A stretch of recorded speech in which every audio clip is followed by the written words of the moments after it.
You ask Tiger to solve. This deals with linear equations with one unknown. The final result is x equals 27. Let's solve it step by step. Group all constants on the right side of the equation.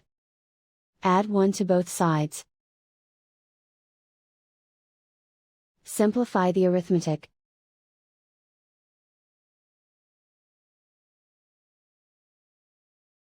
Isolate the x. Multiply both sides by 9. Group like terms.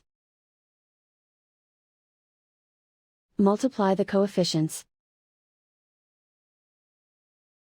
Simplify the fraction. Simplify the arithmetic. And so the final result is x equals 27.